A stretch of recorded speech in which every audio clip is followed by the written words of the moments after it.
We just spent 3 days in the Arizona Fall League, and is it possibly baseball's best kept secret? We're going to talk about that, plus the best player to ever play in Major League Baseball. So stay tuned as you're listening to the North Shore 9 podcast presented by Fanduel.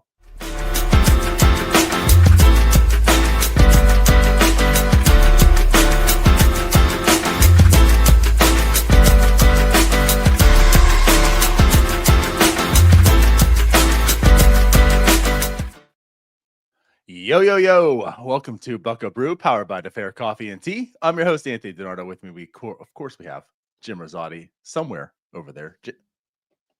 Jim, are you there? I'm here. No, I'm not part of the witness protection program. I just, you know what, DiNardo, hotels, I don't understand why. Like there's a desk here, right? Like this desk is obviously intended to like do work at. There isn't a light anywhere near this desk.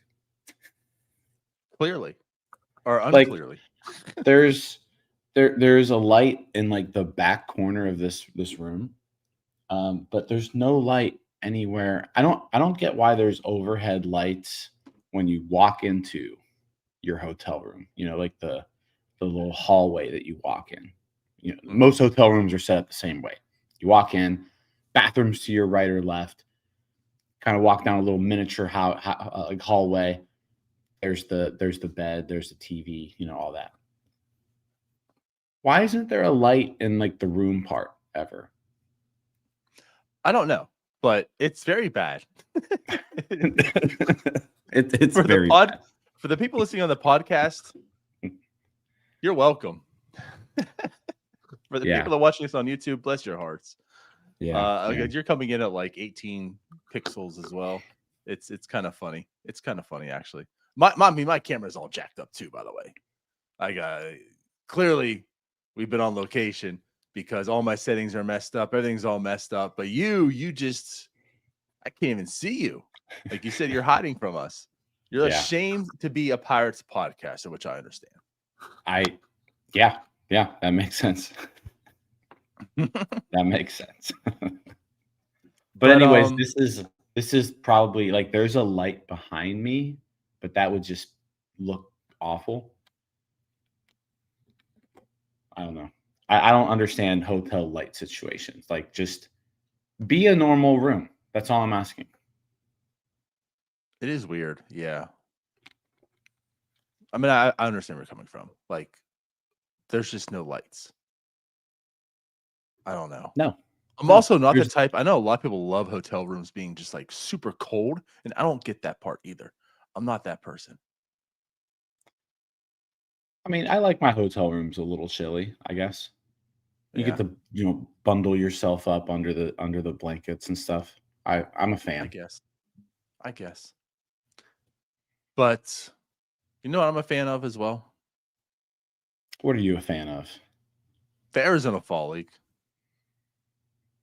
That was interesting. And we're going to talk about that a little bit today. I mean, we have tons of Arizona Fall League content coming out for you. You know, we've had the day 1, 2, 3 wrap-ups. We've interviewed Esmeralda Valdez. We've interviewed Tony Blanco Jr. We also interviewed about 3 writers from Fangraphs, Baseball America, and MLB Pipeline. That'll be coming out shortly as well. Our 3 takeaways. So like, there's a lot of Arizona Fall League content. So I don't want to go too deep into like going more specific in the Arizona Fall League, but I thought this would be a good opportunity to just kind of talk generally about the league itself, our trip. You know, so, and of course, before doing so, let's talk about our sponsor as well. So Fer Coffee Tea is a family and employee-owned and operated business. They believe that coffee and tea are one of life's simplest and most accessible pleasures, and when enjoyed thoughtfully, can open your eyes to the here and now.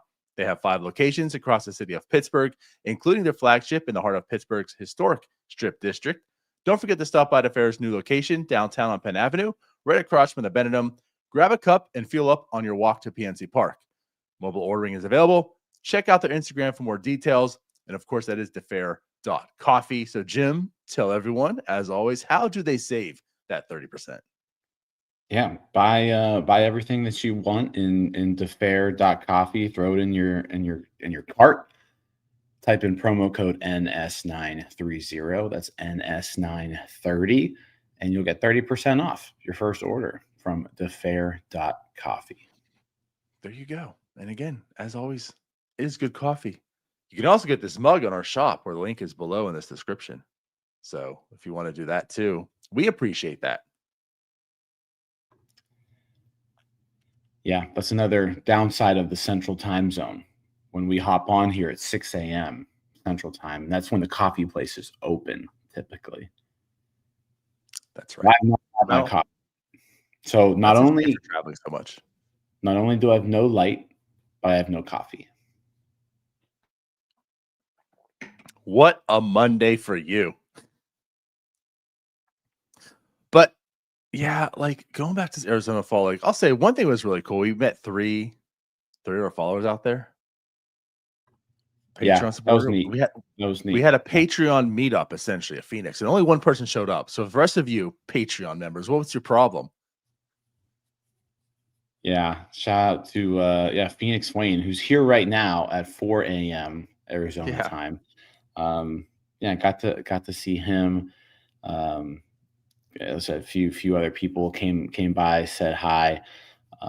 It was awesome. The fact that there were Pirates fans out there watching the Arizona Fall League, it was good stuff. Right, but title of the show essentially we're talking about, like, is it baseball's best kept secret? And like I kind of want to talk about that. We showed up there the very first night, so we're there from Thursday, leaving Sunday. Of course, didn't get to go to Sunday's game. We were there for Thursday's single header, Friday's double header, and then Saturday's triple header. So we saw 6 games in total. 3 different stadiums we're at as well in entirety. But when we showed up for the very first game, we show up like basically 2 hours early. Let's try to get there early, maybe get some BP. First off, we kind of just walked in. Yeah. So I guess we parked in we parked in the wrong parking lot. We parked in this like construction lot. Yeah. And we get there and we walk through this just open gate, and we're quickly met by some security. Security riding around on like a 4-wheeler, like a gator. And he's like, what are you doing here? And we're like, well, we're trying to find out where to go to pick up our media credentials. He's like, oh, okay, I thought you were fans sneaking in. So he's like, hop on. So we hop on. He drives us to, this little information booth that's behind home plate, and, they've got our stuff there. Once we're there, they're like, oh, yeah, you're not going to want to park in that parking lot. They're going to close that off fairly soon. And so I'm like, okay, well, I'll go back to the car. I'll move the car to did the he other even lot. say fairly soon?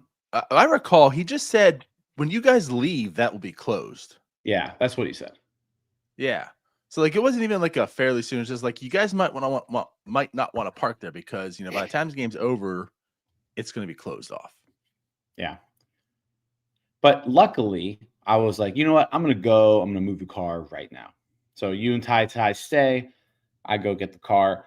As I'm walking back to this parking lot where we parked at, which is, probably a half mile from where we were standing at that point. I see them closing the gate to the lot. And so I just start like running, and hoping that like they'll see me being like, oh, this guy clearly needs to get to where I'm at. So the dude sees me closing the gate. So, he lets me get through. I move the car, all is well. But yeah, like literally running to make sure we get to the car. So yeah, that was fun. That was a fun start. But like you mentioned, we get there. Yeah. But like you mentioned, like we got there. We were at that point, we're like the only people in the stadium with some of the staff, and it's kind of got to soak it in for a little bit. It was pretty fun. Yeah, it was very different because you imagine like 2 hours before. Now here's the thing too, it was completely empty. By that no fans, no media. We went to the press. It was basically two people inside there. No players on the field. We weren't even sure if players were even in the stadium at that point in time. Like nothing was happening, and there was no security. Like again, we just walked right in. And this is again, I know it's 2 hours, but at the same time, it's only 2 hours. So finally, gates open. The handful of people rushed in. That was Handful, literally, yeah. certainly inexperienced, Jim. So we saw the very first night there was basically like you said, like jokingly, that there's probably a handful of actual fans. Everyone that was there was basically a scout or some media, something like that, so affiliated with some team or something, right? Not just a fan. There's, like I said, maybe 5 actual fans. It was weird to talk because I felt like if I was talking to you as we're sitting behind home plate, the people that were sitting on the first base or third base line would hear our conversation. It was the quietest baseball game I've ever been to in my life. And like it was weird because like typically when you're at a baseball game, yeah, like even when it's a boring game, there's nothing going on. Like there's still like buzz around the ballpark. People are talking to each other, the crowd's Sure. making noise. There's there's music on the loudspeaker, all this stuff. There was just like none of that. It was just baseball being played. There was a PA announcer like announcing names Mhm. and stuff. But it was basically just there was baseball being played. There were a good 500 people in the stands, but like you mentioned, there were Did you say 500 people. 500? I think there were 500 people there. Yeah. I'm going to say The 500 first people night? there total. Yeah, I'm going to say there were 500 people there. But like you mentioned, like 400 of them were not fans. Like, and they're just sitting there by themselves watching this stuff in complete silence. And so, yeah, like talking was weird. It was weird to talk because, like you mentioned, like if we were having a conversation, it felt like everyone in the ballpark knew what we were saying. You could have been in And center field, like the left fielder would have known what we were talking about behind home plate. we talk in hyperbole a lot.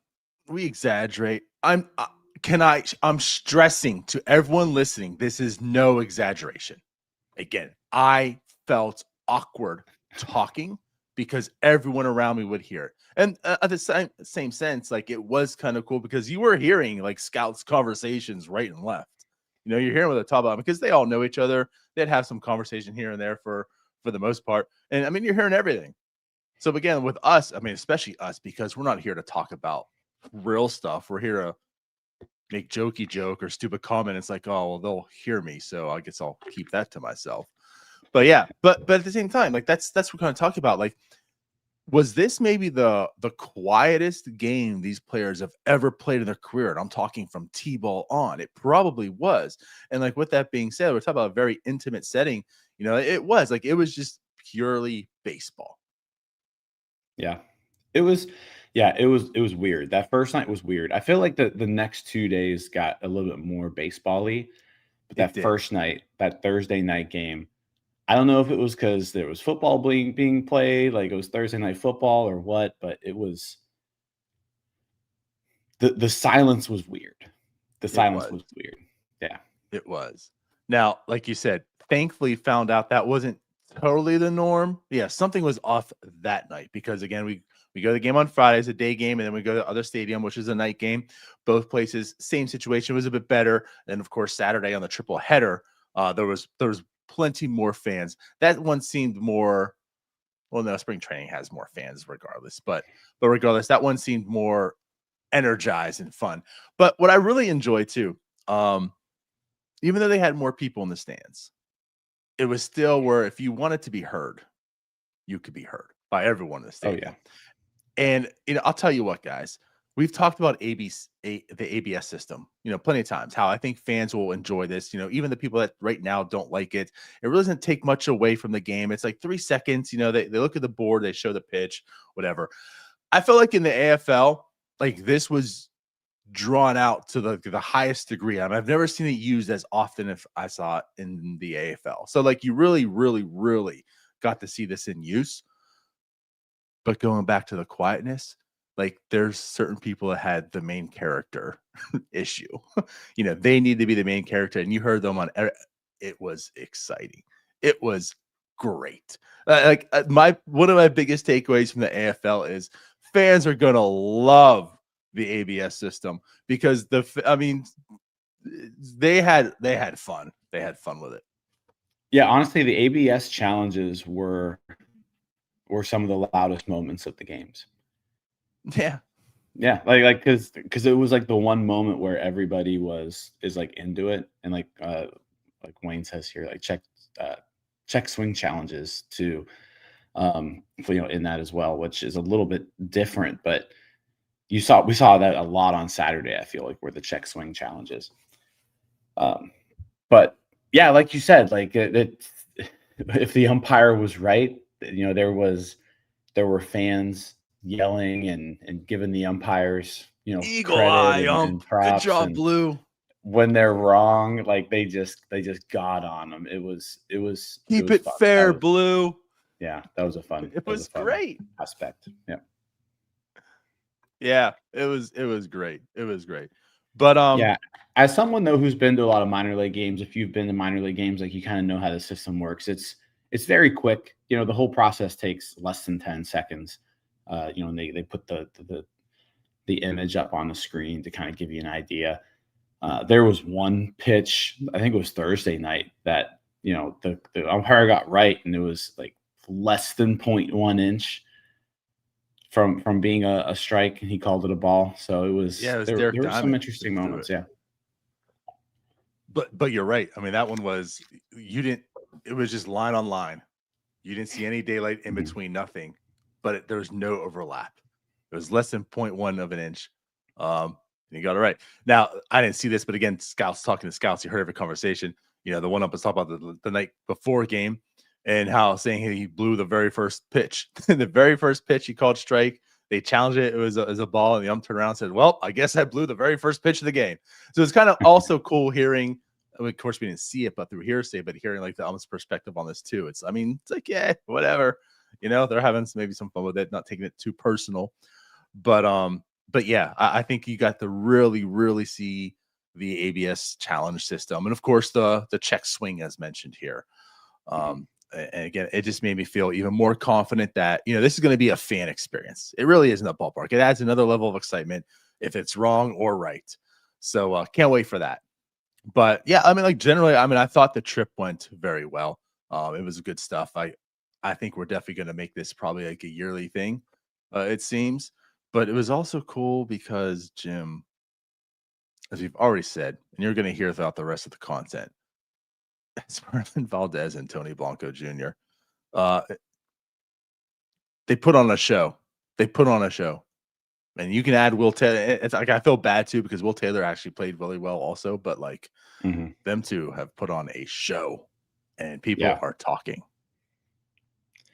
Yeah, it was fun watching those two. And like I said, I don't want to get too much into like the actual baseball. Like John says, talk about Valdez. Like we've got you'll hear more of 3 days worth of talking about Valdez in our recap. So make sure you go check those out if you haven't.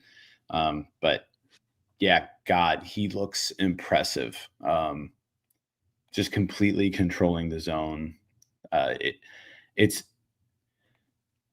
It was noticeable that like he's just absolutely locked in, and the pitchers knew it.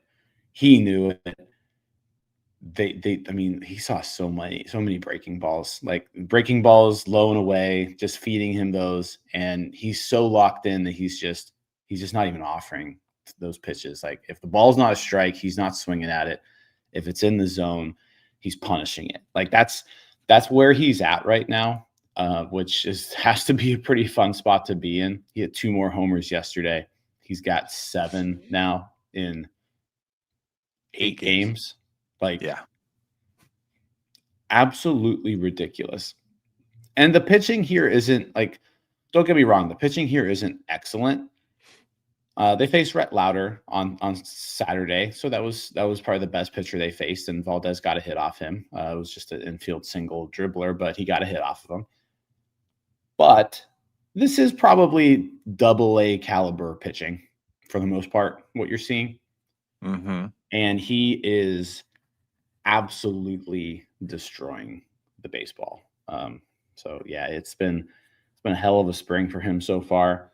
Tony Blanco Jr., another one who, we're talking to people down there, and not necessarily the scouts. Like, the scouts know who he is, but a lot of them hadn't seen him before, especially like the folks who cover Arizona mostly. And like, one of the things that we talked about was just like how he just immediately started, turning heads, like media day, batting practice. Everybody, the crack of his bat and what he was doing was just like, oh, who's this guy again? Yeah. And it was like, as soon as they saw him take batting practice one time, it was like everybody knew who he was. Like, there was never no more secrets on who this guy was. And he's also looked really, really good. I said, we talk about Blanco and Valdez a lot in those Arizona Fall League recaps, so check that out. But he's hitting the ball extremely hard. Yeah, it was exciting. It was certainly exciting. It was nice that they, we were down there. They put on the show. We didn't miss anything. It wasn't like, oh, it was early on. By the time we got there, they're cooling off. It was they were doing well. We saw the 464. We saw the 120.4. It was really cool. So, but yeah, again, we'll be pumping out some content still from AFL. So tune in if you want to hear more specifically about them and what those people were talking about with them. But it was good. It was good. The stadiums were nice. The first two we went to, amazing complexes. I feel like the third one, the Goodyear Stadium, looked more like your actual spring training stadium. The other two just looked like top-notch facilities. Excellent, excellent stuff.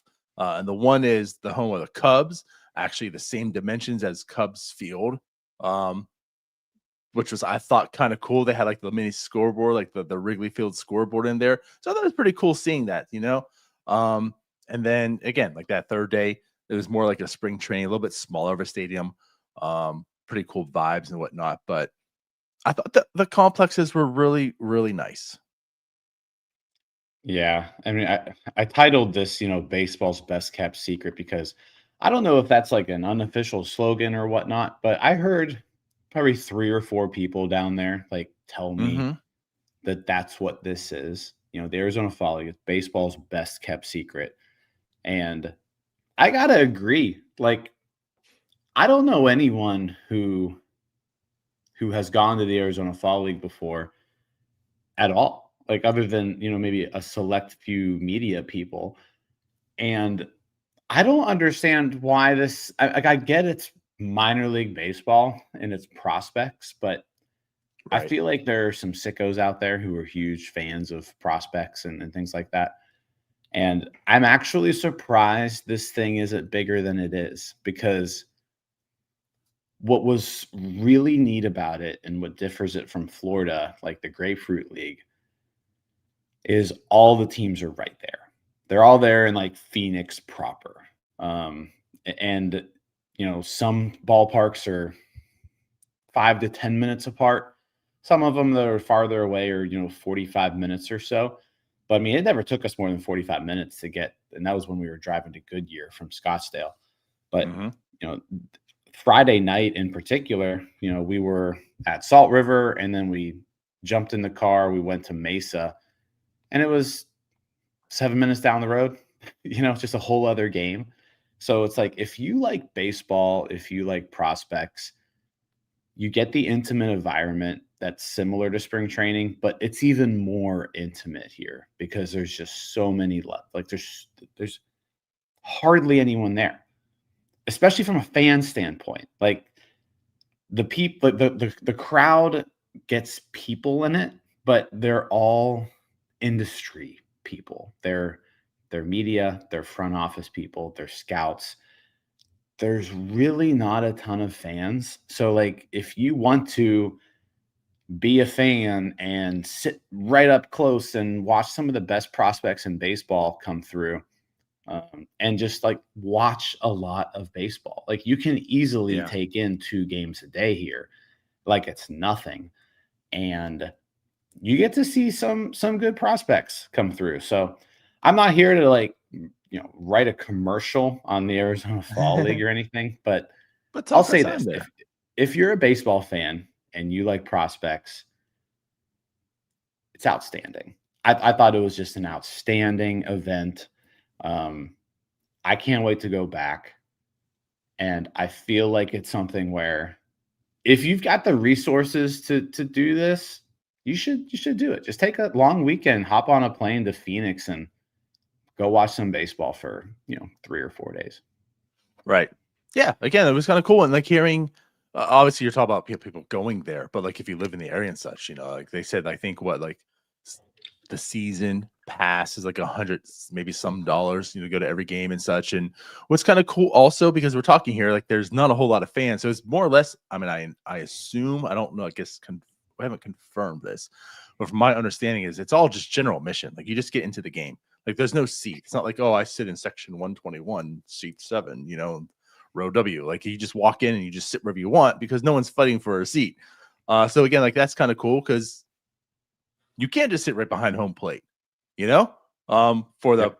$5 or $10 ticket, whatever it costs to get in for individually. And then again, like when you're sitting there, you're probably sitting around a bunch of different scouts. So like you're hearing their conversations. So you talk about the intimacy and like this, like you get a little bit of that with spring training. But again, like there's 6 teams here. There's just 6 teams in total. That's it. And each team has what, 5 or 6 teams affiliated with that team. So like you always have a bunch of those type of people in every single game because like that's a third of the league, that's playing right here.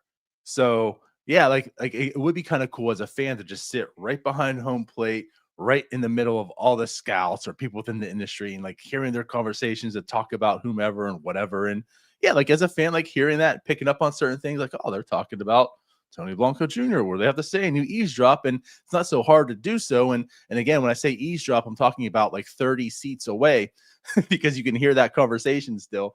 Like yeah, like it is. It's kind of cool. And then also like on top of that, we're talking about those people.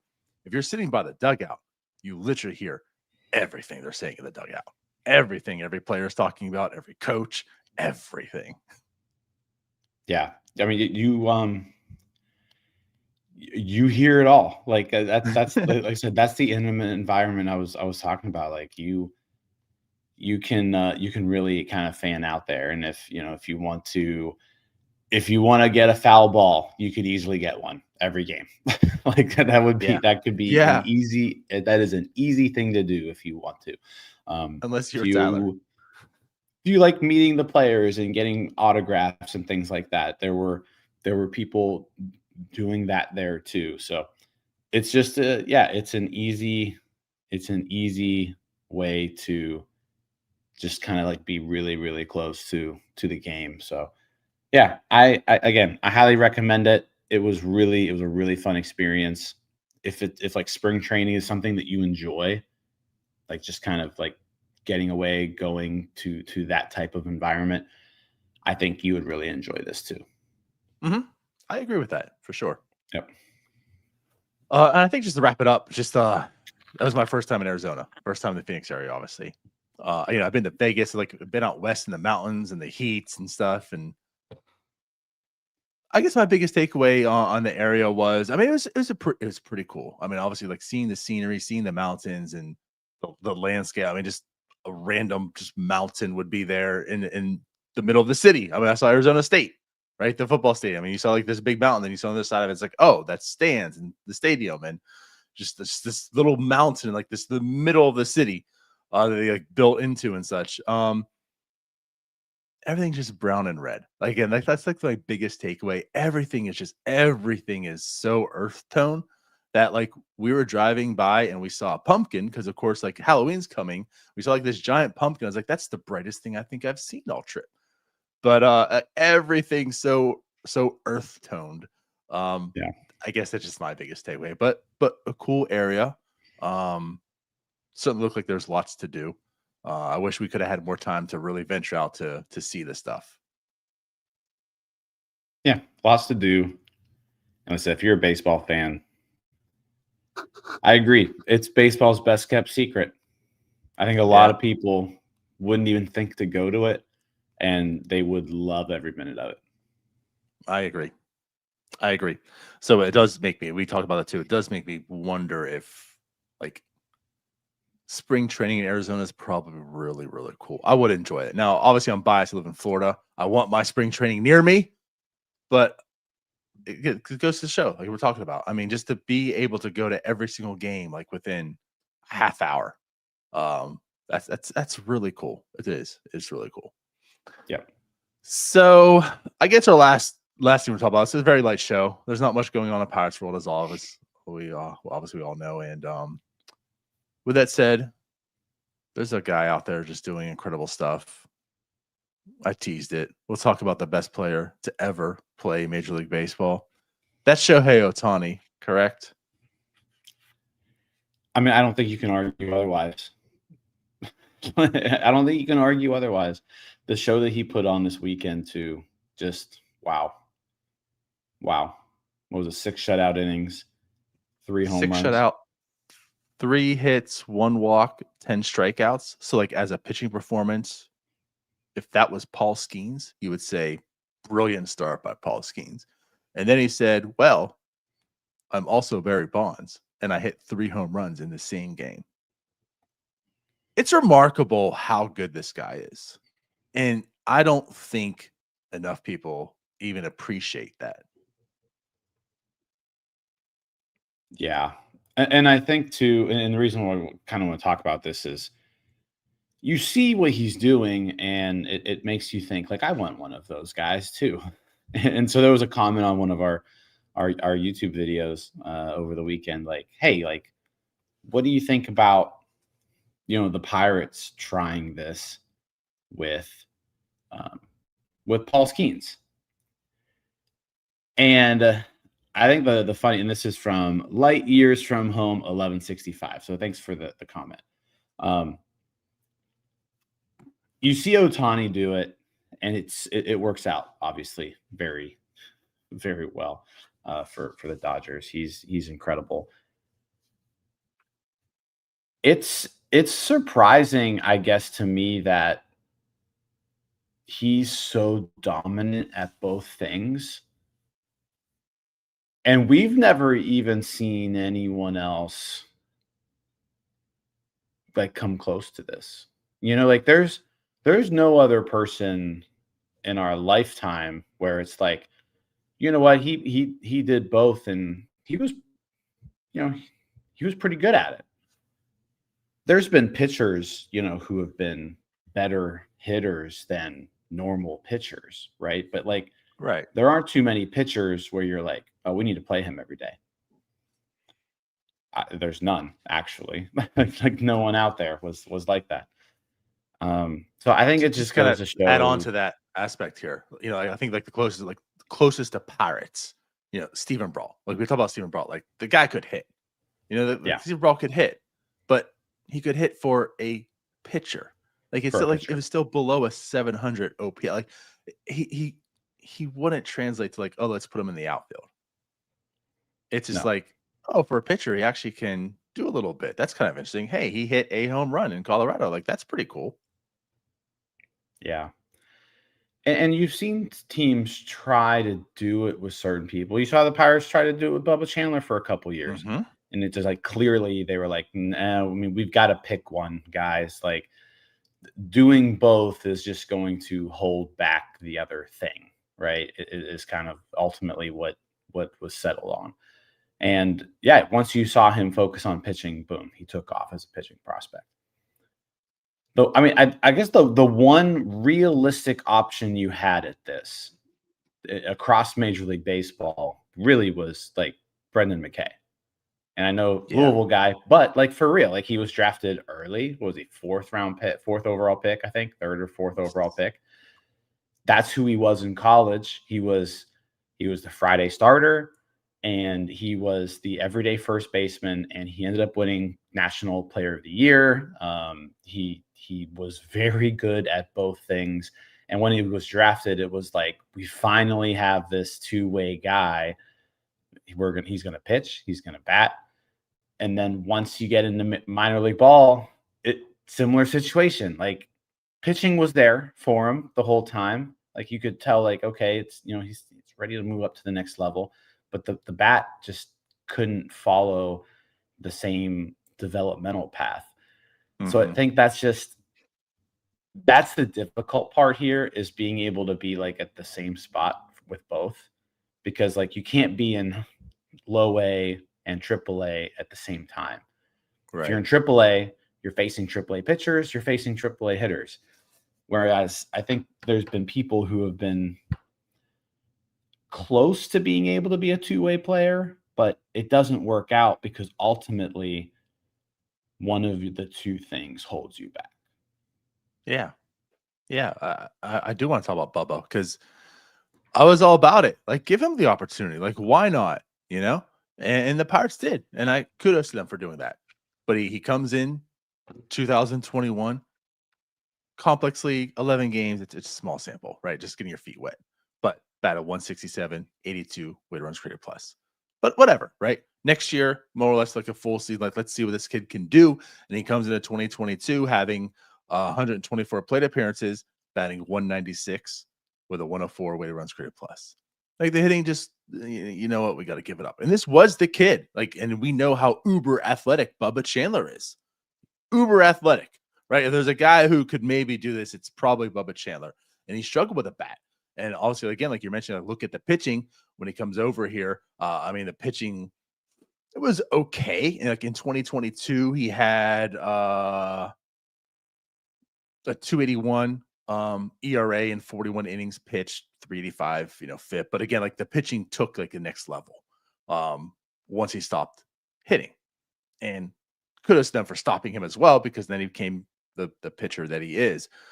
But I think what a lot of people like don't understand maybe as well, the talent's talent, and like he's basically a one of one in the entire world who can be as talented to hit major league pitching the way he does and pitch to major league hitters the way he does. He's a one of one talent. Like, there's no one as talented as him to do that. But the thing is, like, to do what he does takes way more than just talent. That's why, like, this shouldn't exist, because there's only one person in the world at probably any time that could have the talent to do this. But that person also has to have the discipline to put in the work every day that Juan Soto puts in every single day to be Juan Soto, or every single day to be Aaron Judge. And then at the same time, he has to put the same work in that Paul Skenes puts in every single day. Do you understand the discipline it takes to be the one person in the world that has that talent, and then to be able to perform that talent and translate it into actual skill? No, I have no idea what that means. What that's like. Okay, right. Yeah, right. It's wild. Like, there's only one person on the planet that can do it, and he has that. I mean, we're lucky enough that one person who has that skill has the discipline to actually hone it in and be that person. Yeah, it's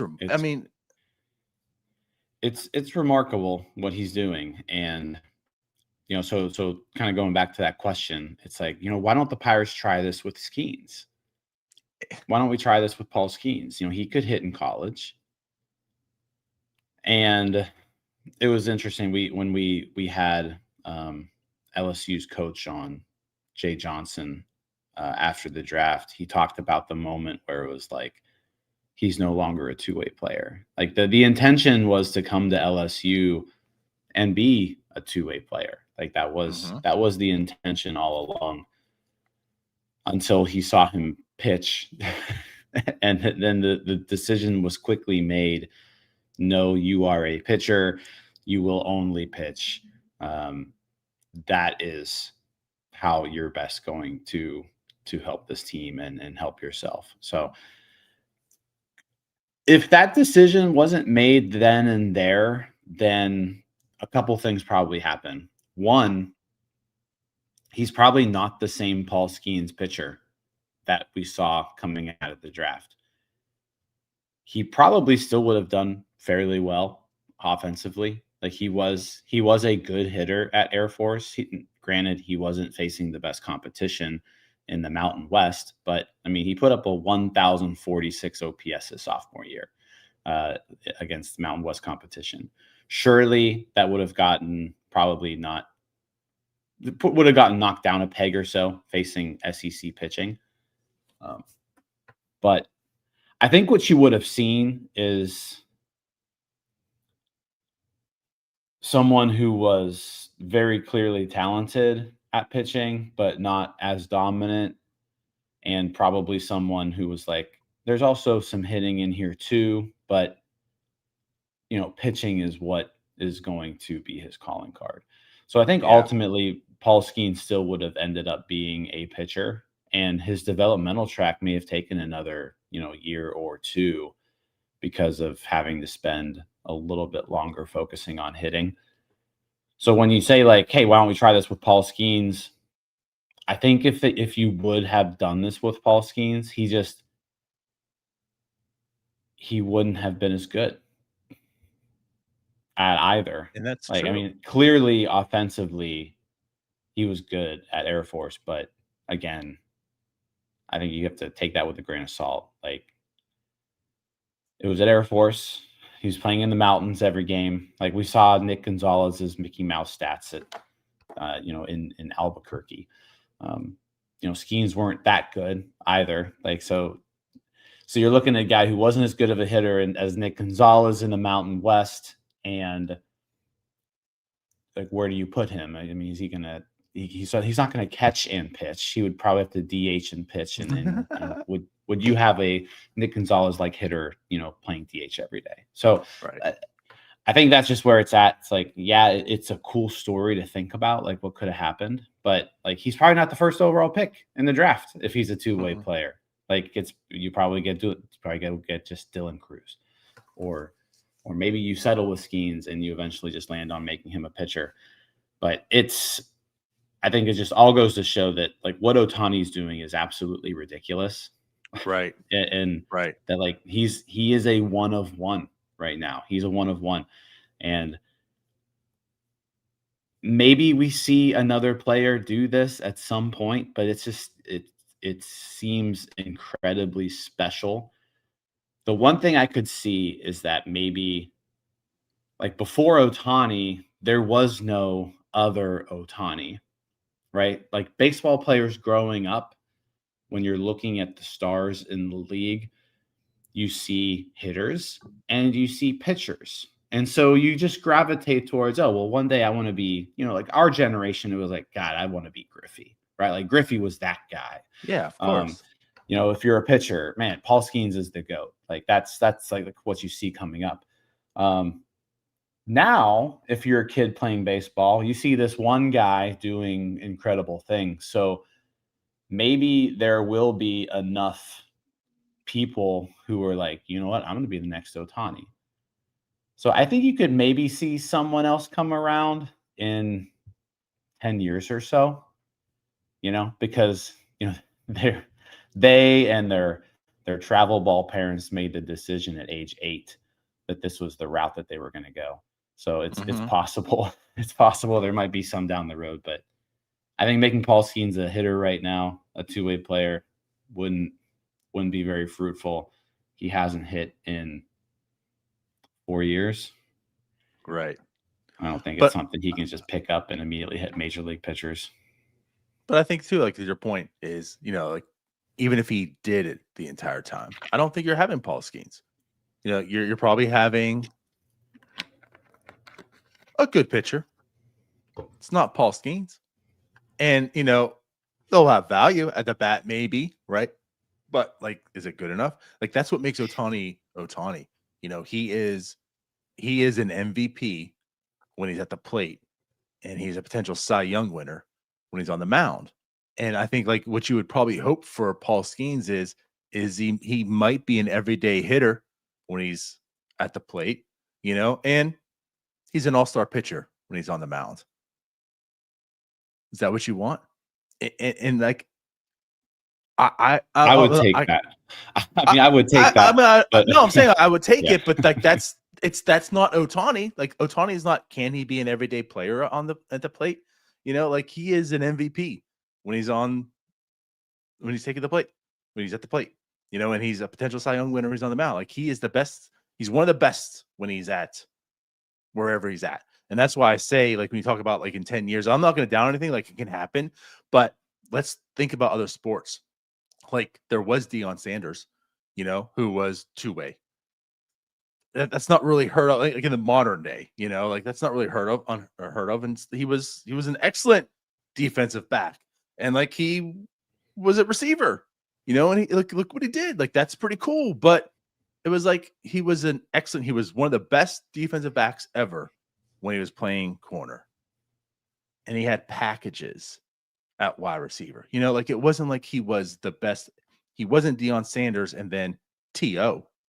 He was just, hey, look what I can do. This is kind of cool. And, he helped out there. Like Travis Hunter right now. You talk about like, in 10 years maybe. Well, there is like a new Deion. It's Travis Hunter.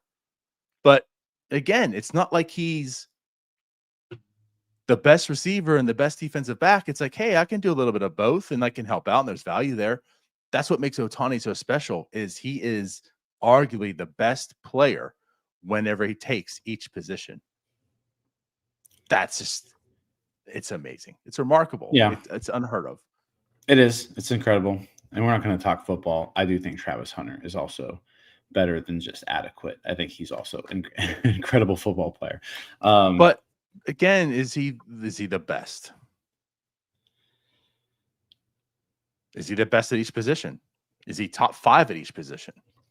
I would say that's what I mean, without getting into football, I think Travis Hunter is a hell of a corner. I think Travis Hunter is a better corner than he's a wide receiver. But is he top 5 receiver? He's really good. And I'm not disagreeing. Deion was really good, but were they both top 5 at each position? Neither of them were. Right. That's what Ohtani is. Never a top that's 5. Why this is ridiculous. And people don't appreciate it. And I think, and again, this isn't to also like throw that comment, but like that's why these comments, like you love to entertain it and talk about it, but like it's just not whoever you think can do what Ohtani can do or come close to it, they can't. They can't. Yeah, I don't think they can. They can't. Oh, I agree with you. Like I said, I do think we'll eventually see another two-way player, but it's not going to be. It'll never be to this extent where they're Cy Young, MVP caliber, whether they're pitching or hitting. Right. It's going to be Nick Gonzalez and Mitch Keller, probably, which is a valuable player. I mean, that itself is like, wow, I can't believe this guy can do this. Yeah. But Shohei Ohtani is Aaron Judge and yeah. But up to this point, even every other person who's tried hasn't come close to that. Like I said, Brendan McKay is the closest other one and got hurt, couldn't stay on the mound. And the bat just wasn't in the same spot as the arm ever. So, as he was pitching to the level of where he needed to pitch, the bat always lagged. Yeah. Cool. Yep. Well, the World Series is creeping up. Blue Jays or Mariners? We know who you have. Well, I got to go Mariners. That was my pick from the get-go. So right. I'm not backing down now. Interesting game. Mariners 7. Yep. And then they take on the Dodgers. So there it is. And then it's off-season time. So that's it. That's all we have for our show today. But plenty of content coming out. So we'll have those. So stay tuned.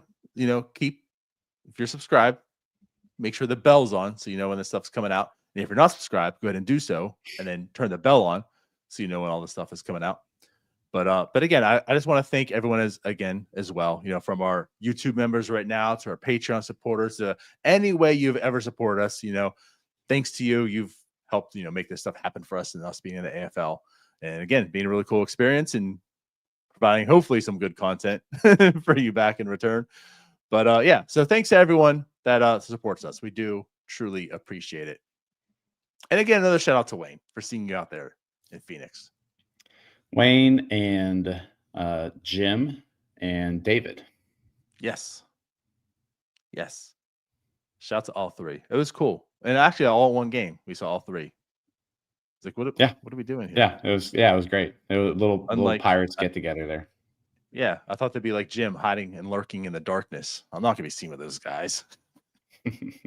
But they like willingly said, "Hey, I'm here. Let's come see you." Yeah.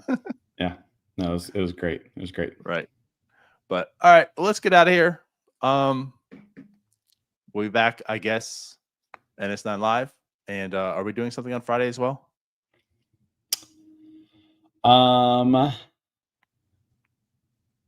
Maybe. Yeah. Maybe.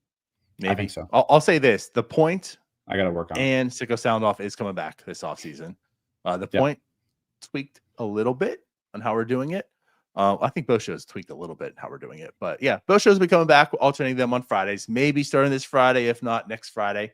But yeah, and then the Fanboys also will be coming soon, which I've totally forgot about. So I'm going to start sharing those tweets again. You people need to start nominating. So think about those nominations. We'll have the Fanboys soon. We're out of here. Bye-bye.